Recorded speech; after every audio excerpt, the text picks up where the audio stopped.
21वां अध्याय वेणु।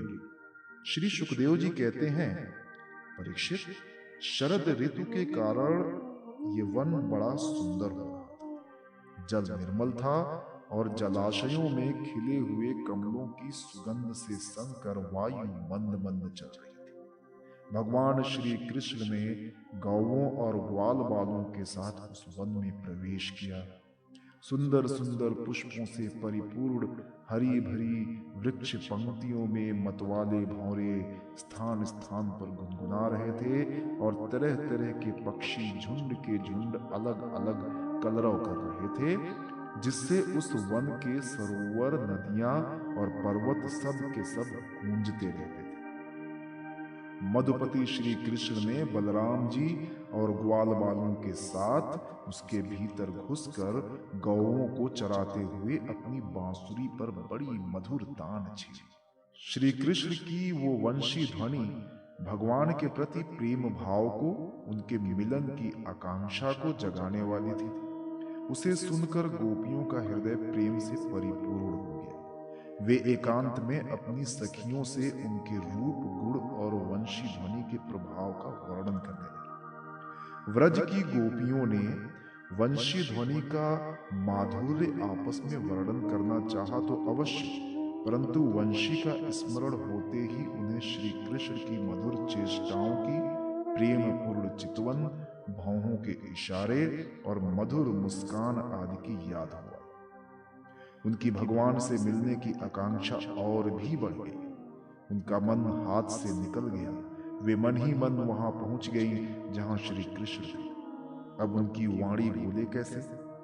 वे उसके वर्णन में असमर्थ हो गई। वे मन ही मन देखने लगी कि श्री कृष्ण ग्वाल बालों के साथ वृंदावन में प्रवेश कर रहे हैं। उनके सिर पर मयूर पिच्छय और कानों पर कनेर के पीले पीले पुष्प, शरीर पर सुनहला पीतांबर और गले में 5 प्रकार के सुगंधित पुष्पों की बनी वैजंती माला है।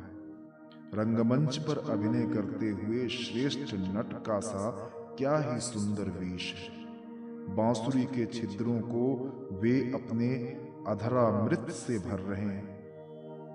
उनके पीछे पीछे ग्वाल बाल उनकी लोक पावन कीर्ति का गान कर रहे हैं। इस प्रकार बैकुंठ से भी श्रेष्ठ यह वृंदावन धाम उनके चरण चिन्हों से और भी रमणीय बन गया है।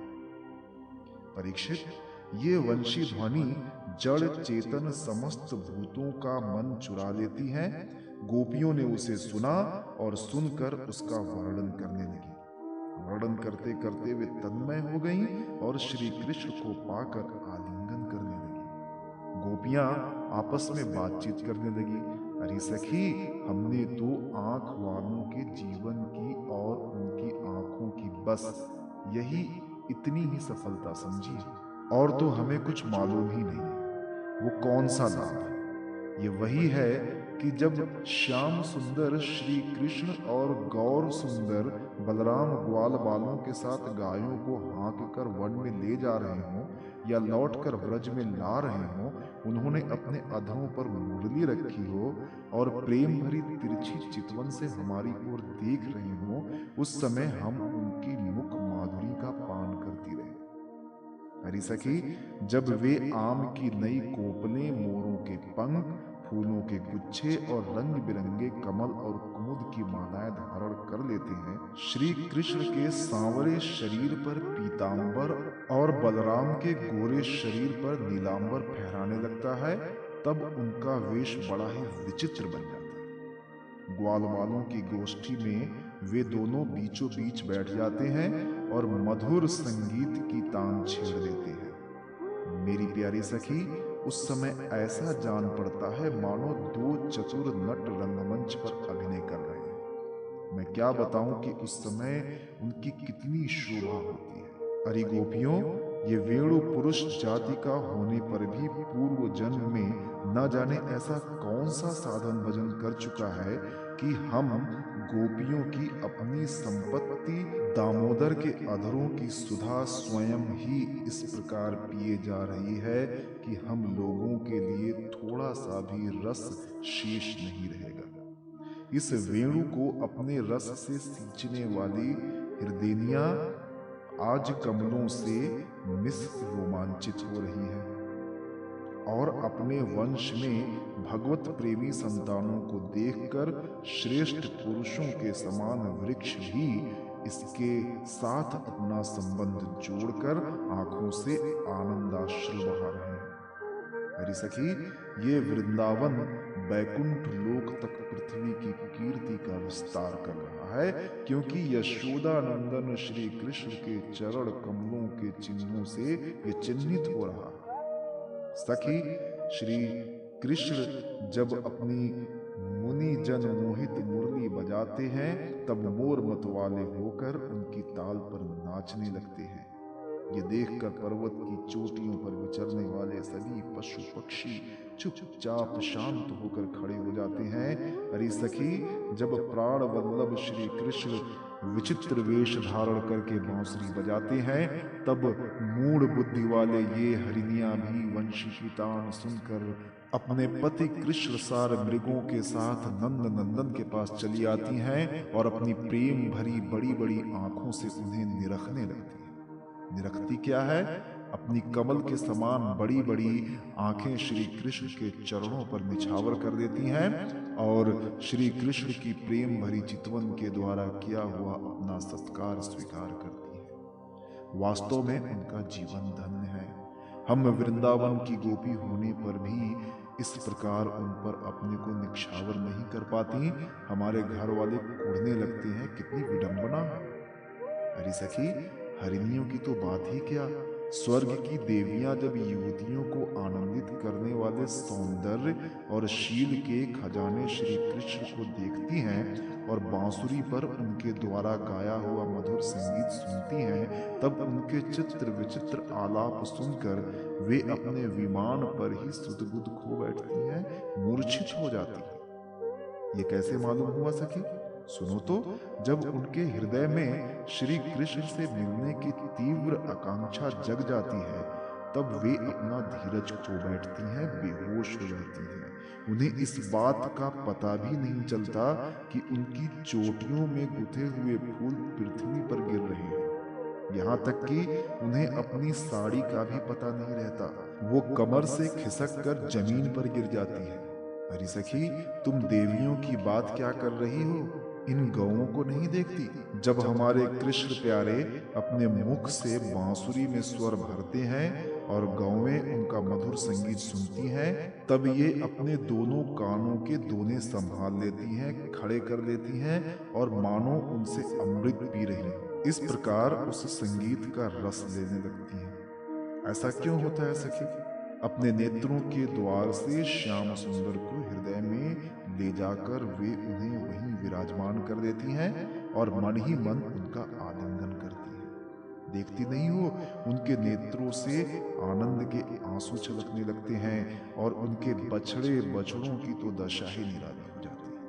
यद्यपि गायों के थनों से अपने आप दूध झरता रहता है, वे जब दूध पीते पीते अचानक ही वंशी ध्वनि सुनते हैं तब मुंह में लिया हुआ दूध का घूंट न उगल पाते हैं और न निगल पाते हैं।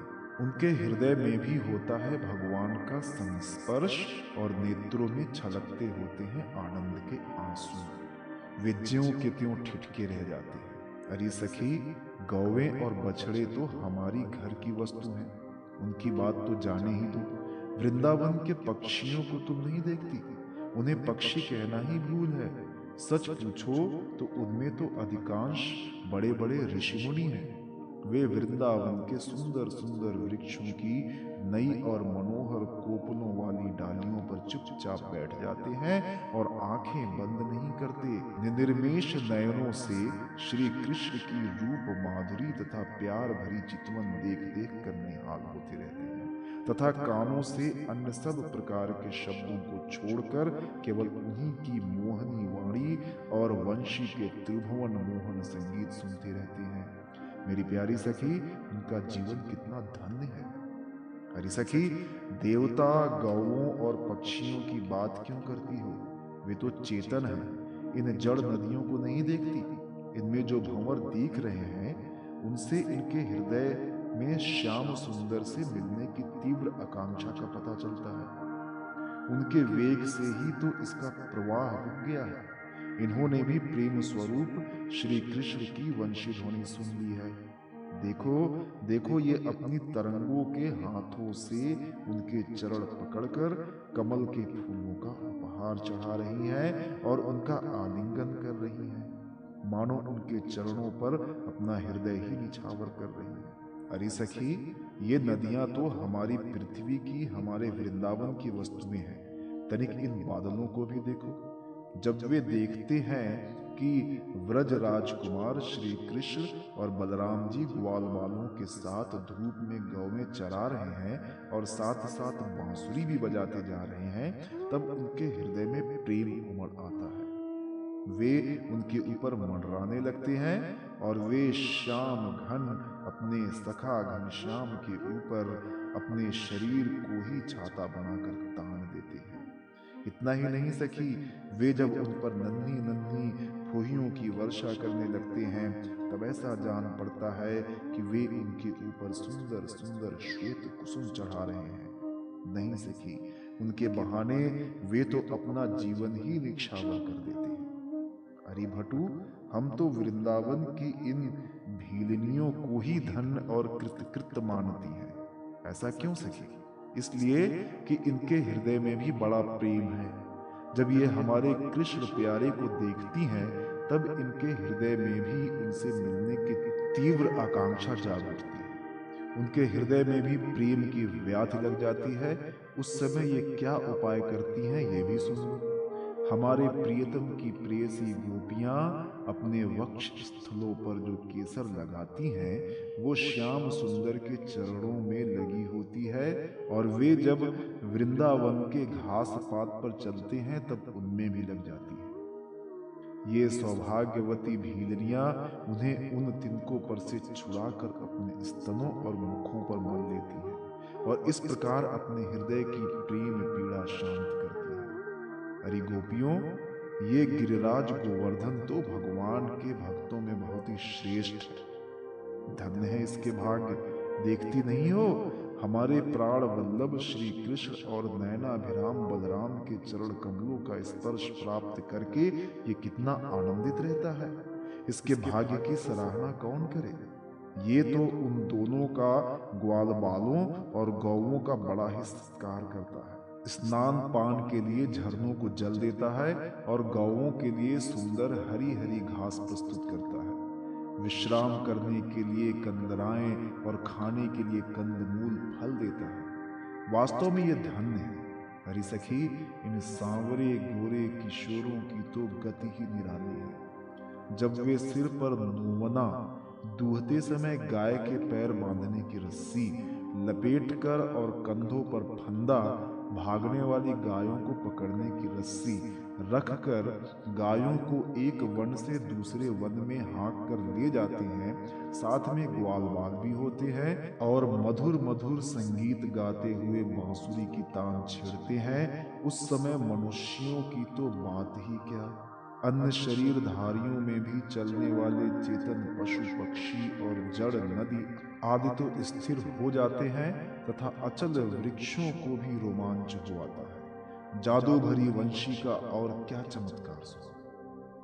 परीक्षित, वृंदावन विहारी श्री कृष्ण की ऐसी ऐसी एक नहीं अनेक लीलाएं हैं। गोपियां प्रतिदिन आपस में उनका वर्णन करती हैं और तन्मय हो जाती हैं।